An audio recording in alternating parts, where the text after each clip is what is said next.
สบายดีท่านผู้ชมนี่คืออยู่ใจกลางนครหลวงพระบางพี่น้องเส้นทางสีสว่างวง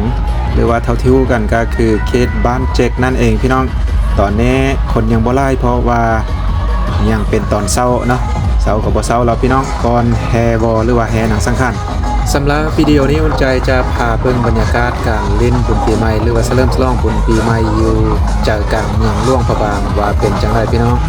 เบิ่งให้จบเด้อพี่น้องเอ้ยเพราะว่าวิดีโอนี้อุ่นใจจะพายจนฮอดแหลงจนฮอดค่ำนะสวงคนมาหลายๆพี่น้อง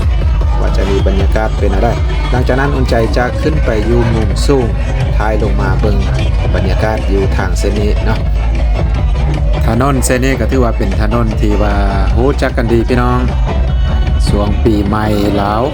เริ่มฉลองปีใหม่ลาวหลายคนก็จะมาเล่นกันอยู่จุดนี้ตั้งแต่ช่วงบ่ายๆจนฮอดพุ่นแหละบางปีนี้จนฮอดเที่ยงคืนพี่น้องแหงคำแหงคนมาไล่พี่น้องเอ้ยบ่มีแต่สาวหลวงพระบางเนาะหลายคนมาแต่ต่างแขวงต่างเมืองเพราะว่าจะเป็นนักท่องเที่ยวมาแต่ต่างประเทศก็เข้ามาเล่นมาร่วมเริ่มฉลองบุญปีใหม่เช่นกันพี่น้องมวนสุดๆเลยตอนนี้5กันเริ่มพี่น้อง ยังเศร้าอยู่เนาะยังเศร้าอยู่คิดว่าหลายคนอาจจะยังเมาค้างแต่มื้อวาน เพราะว่ามื้อนี้เป็นมื้อสุดท้ายแล้วพี่น้องวันที่16เนาะความจริงแล้วทางเส้นนี้เพิ่นเล่นน้ำแบบนี้ก็เริ่มตั้งแต่วันที่14นะก็คือมือโลลาตอนเช้าแล้วก็ลงดอนทรายตบพระธาตุทรายอยู่ดอนทรายมงคลตอนสวยวันที่14 15ก็เป็นแฮวอวันนี้16ก็แฮวอเช่นกันแต่ว่าแฮลองจากวัดเชียงทองไป5วัดทับน้อยพี่น้อง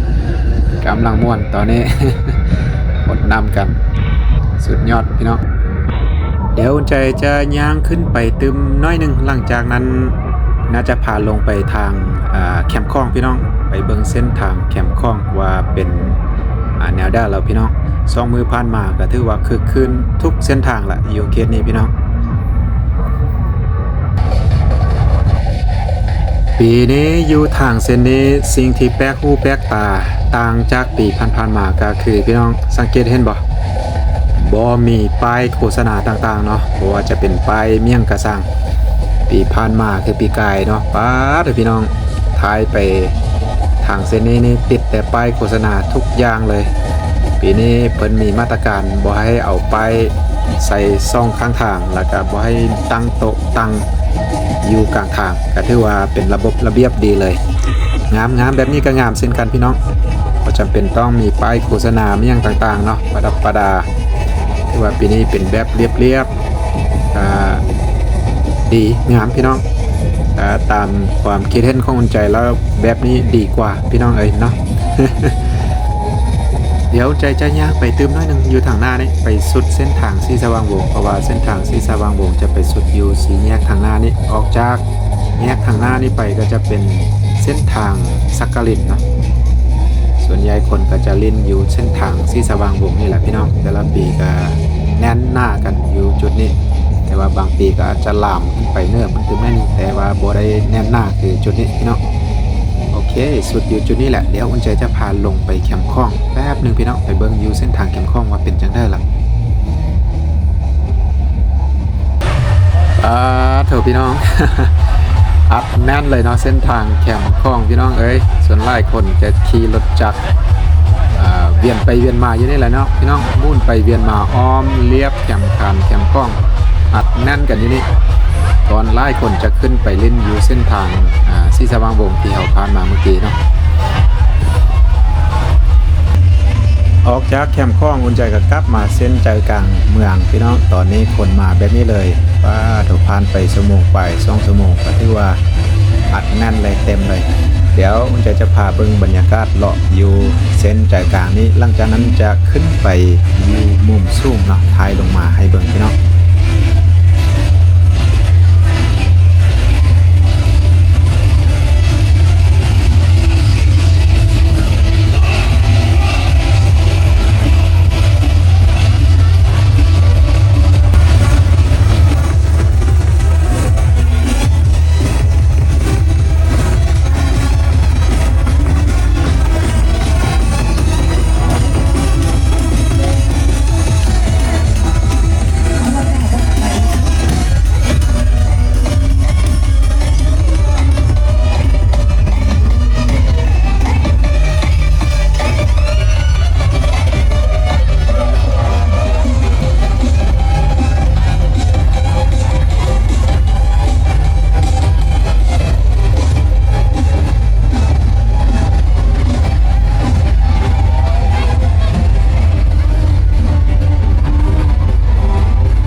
อุ่นใจขึ้นมาอยู่ชั้นซ่อ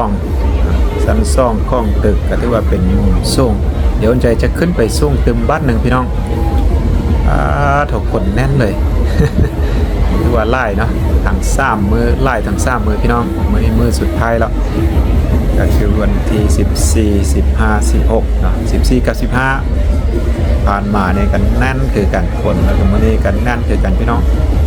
สังเกตเห็นว่าผู้คนนี้กำลังลังไล่กันเข้ามาเนาะอาจจะไล่ขึ้นตื่นคนก็ได้ ตอนนี้กันแน่นแล้วพี่น้องก็คือตอนนี้อุ่นใจขึ้นมาอยู่ถึงดาดฟ้า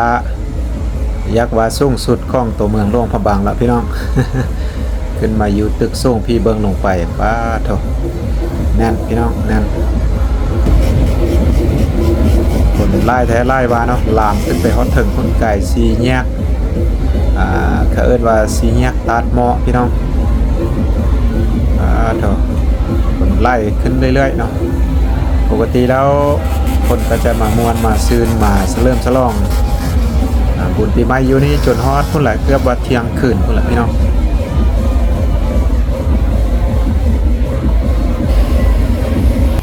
บ้านนี้ลองมาเบิ่งฟังนี้ฟังนี้ก็แน่นเช่นกันไปทางหน้าพุ่นก็คือตลาดแหล่งพี่น้องดินปูซี่คนกำลังมาเนาะคนกำลังมาอาจจะไล่ขึ้นเรื่อยๆพี่น้องเห็นรถนี้มาทุกปีพี่น้อง